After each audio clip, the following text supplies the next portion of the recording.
Okay, so we're going to talk about the most bestest AR-15 upper ever. Uh, basically, every upper that I would ever get falls into one of two categories. Either it's a mid-length, standard handguard carbine like this that I just bought, or I buy one of these stripped uppers and I build my own upper. This thing is a rarity in that I bought a Bear Creek. The reason we don't do that is because we're going to just replace almost every part on that upper. For a plain Jane upper like this, I'm not going to replace anything on this. I wanted kind of a Colt-ish, 1990s-ish rifle. That's what a PSA is.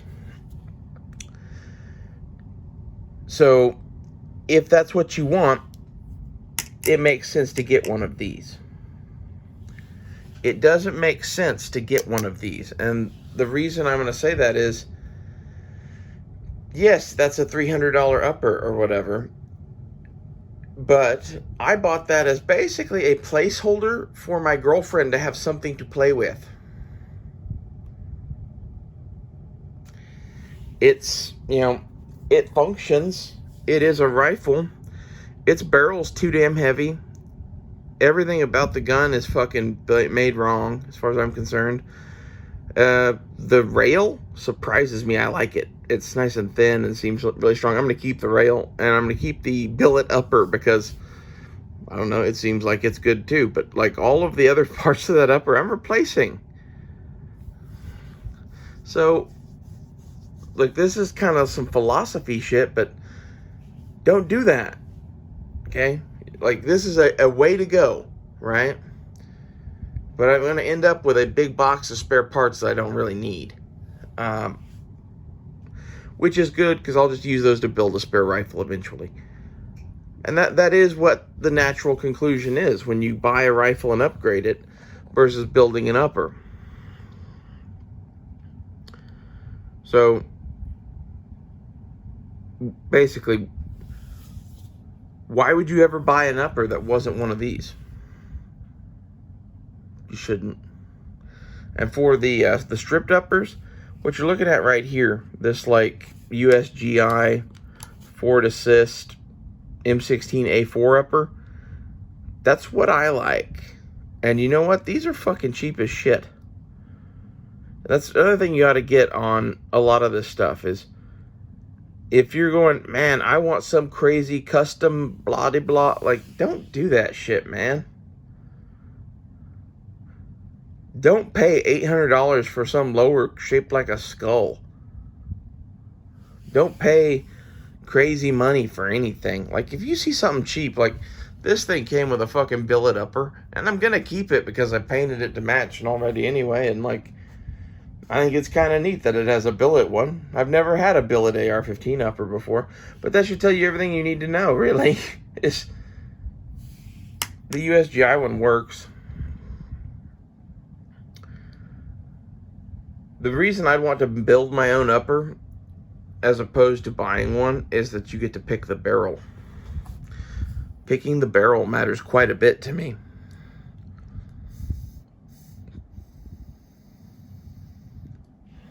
Again, on this, it doesn't matter as much. It is a price point kind of gun.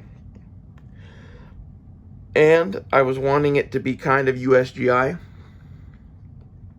Whereas the one above it, I'm going to put the thinnest fucking snipery barrel, magic space wizard shit I can find in it. Because, like,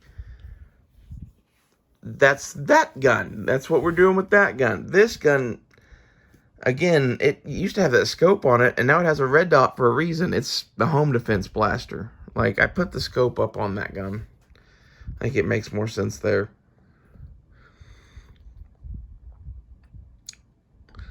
But as far as, like, barrels go, I've always liked pencil barrels, and I tried the Faxon barrels, and I liked them. And they are cheap. They used to be cheaper. Now they're like $169. I want to say they were $100 when I bought one the first time, but that was many, many years ago. Maybe I'm misremembering.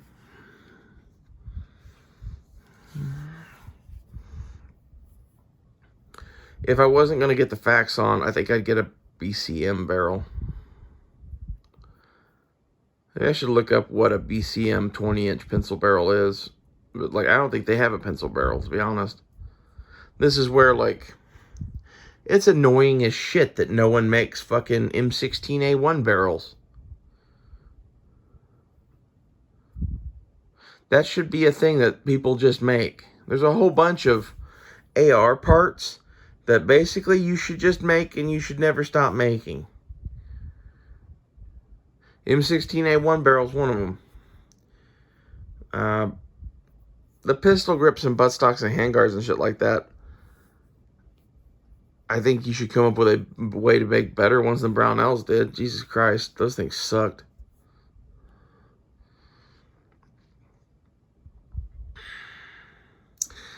Handguards versus rails. I think it depends on what you're wanting to do. Again, home defense carbine, kind of lightweight PDW rig. Why not have handguards? Sorry, I just said that like some sort of alien.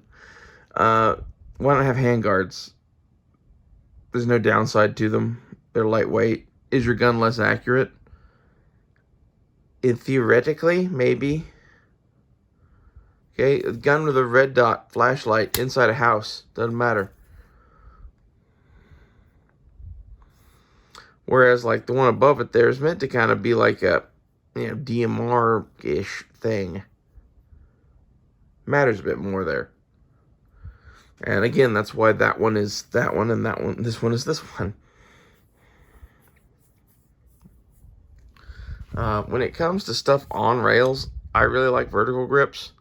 I really like vertical grips because usually I run red dots, and when I'm running a red dot, you can snap up with just the vertical grip and the pistol grip, get a sight on the red dot, and take a shot.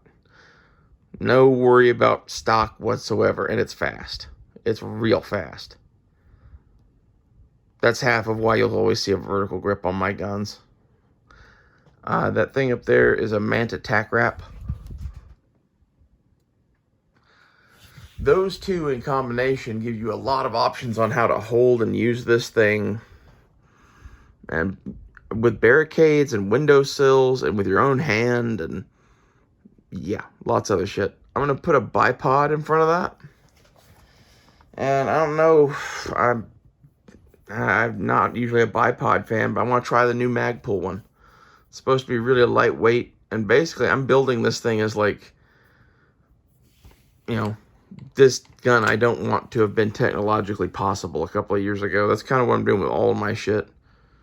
I know my shit looks weird, but legitimately, I'm building the fucking guns of the future. My inspiration behind buying the Fluxrator was, this is 2022. This is the future. Where are the phaser guns? I had $28,000. I bought the most advanced thing I thought I could find because I could. And I still think that Flux is pretty much it. It's interesting. And especially with its brace stock thing and all of that, wearable on a belt. I don't know. Of the stuff that's currently on the market, it's definitely the future. And these things, the KE arms lowers are the future. Okay. The upper I'm going to build for that thing is going to be pretty interesting. I collected guns of basically every era. And what you're seeing here now is the guns that I'm collecting are my own personal arms and equipment for the end of the world / the future. I don't know what the future holds, so I'm just sitting here building kit. And that's what I do when I'm stressed out, I guess. So I'm hoping that you guys like coming along for that ride. These guns are sitting on the war belt, by the way. Take a look at that. BBC revolver. These are rigger pouches from World War II. They were made to hold M1 Garand clips or hand grenades. And right now I got gloves and hats and shit in there.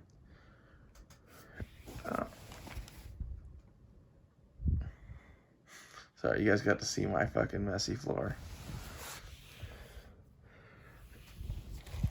As it turns out, yes, I am not a housekeeper. I try to clean up or whatever, but like, I have some clothes on my floor, and there's a USPS box that you guys got to see because I opened mail in here yesterday, and I'm a bad girl, and I didn't throw it away. Anywho, as far as the rig goes, I think this thing's pretty cool. That wasn't really the point of this video, but I'm kind of running out of shit to talk about, and it's there.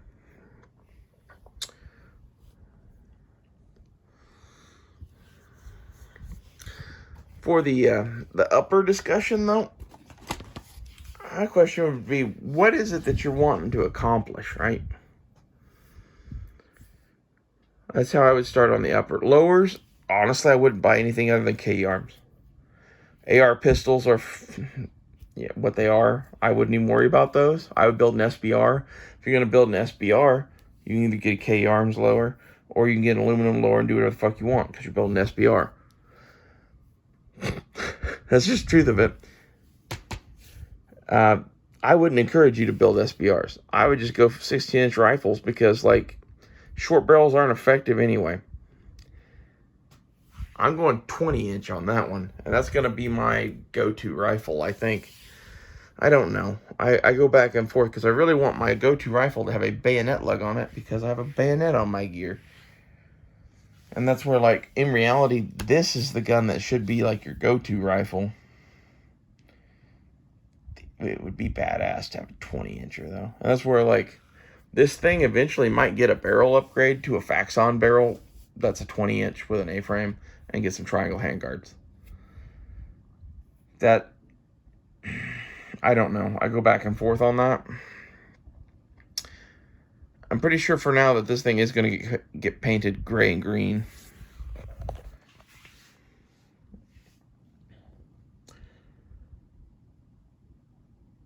So, other uppers that I might get for the end of the world. Talk about that. I pretty much told you not to get anything short. And if you're going to get a home defense carbine kind of a thing, this with an A-frame front sight, mid-length handguards, bayonet lug. It's cheap. It works. I wouldn't buy anything other than that. You could add Magpul handguards to this or a rail, and you have what I have here with a vert grip and a flashlight. Boom, you're done. That will not handle night vision. For me, I'm going to add a fucking G&G mount here to be able to do night vision stuff, and I don't know. I hope that'll work. That's my plan. I used to have one of the mounts to put a rail up here, and I sold it because I'm an idiot. It came with an IR laser from the mid-2000s called a Vital 100. It was a 100 milliwatt full power night vision laser. I should have hung on to that thing too. I did not hang on to that thing because I didn't like its controls.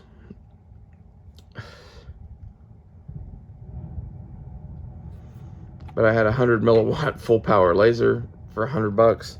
Sorry, for $700. The big difference between $100 and $700. The lasers that I had were that one, a black full power PEC 15, and a B.E. Myers. I forget what they call that thing. It's green and it makes you vomit. Glare mount. It's a B.E. Myers glare mount. And I wish I had all that shit right now. There's a whole bunch of shit that, like, I had passed through my hands that I should have hung on to. And that's kind of like, my life philosophy has always been, I keep the stuff that I like, usually. And at one point, I decided to kind of hang up my sword, so to speak, when it came to guns and just make knives. And to do that, all I needed was a fucking pump shotgun and a revolver. And I got rid of everything just to buy more knife making equipment. That was a mistake.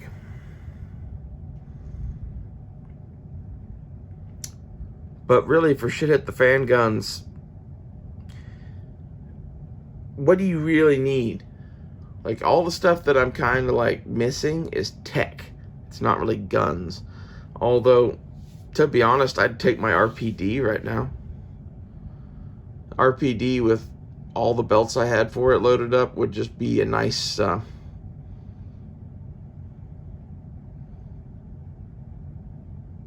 it'd be a nice gun to have in a fixed emplacement. And there's some of those that, like, maybe I shouldn't have sold that, but I kind of envision this thing as being the replacement for that. It's what the RPD should have been. I'm gonna get some drum mags for these eventually. That's another thing, is I used to have a couple of the Magpul drums, and I sold them because, what are you going to need those for? Well, there's lots of things in the here and now where, like, fighting from fixed positions with AR-15s, drum mags might be nice. Just having a couple of them.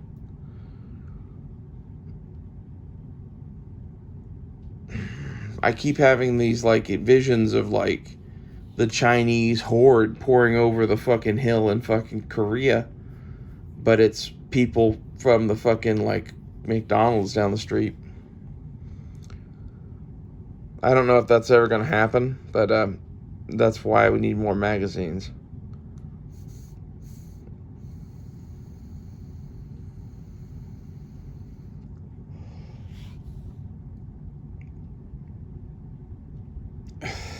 Honestly, I would not buy any other uppers other than the kind that I have. Like, if you gave me more money, I would buy more of these, and I would build more what would Stoner do-ish guns.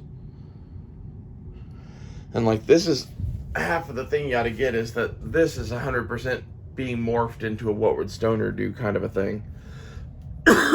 And Loki was the culmination of my efforts in playing along with the what would Stoner do shit. This is my conclusion on what you should build for. This is what Stoner would have done. He likes their lower.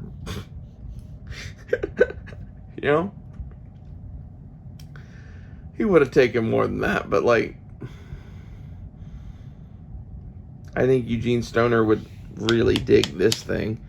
I don't know how much he would dig all the rest of the shit that they did to that rifle. But this brings the M16 much more back to what I like about it, especially the stock. I don't like the M16A2 stock, and I don't like any modern stock for the AR-15. If I didn't have that, I would probably have Colt Commando stocks. So, like, look at Risky Christie's stock. I'd have the same one as him, but I wouldn't have tape on it.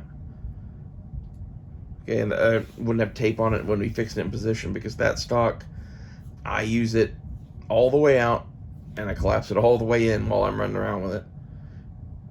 And I've used one of those a lot, and the one that I used a lot was 2-position. That's how we used it. And I like that, because you trim some shit off the end of the gun for toting it around, right? So if I have that, I'm going to use it.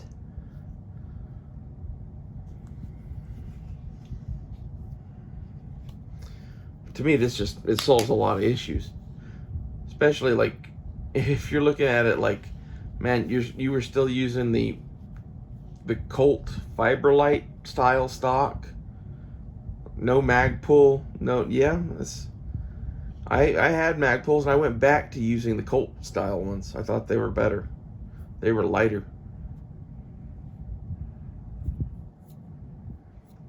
If you need one of those, go to Tony's Customs. You can get a full kit there for like 50 bucks. That's the plastic one. That's what you should get. It's the lightest stock for the M4, pretty much, period.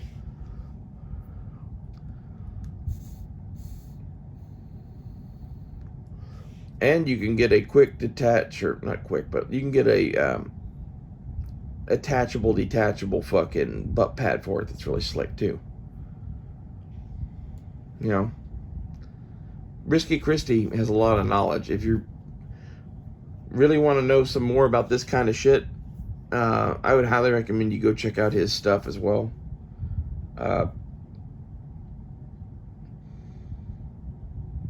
He has a different slice on all of this that is nice.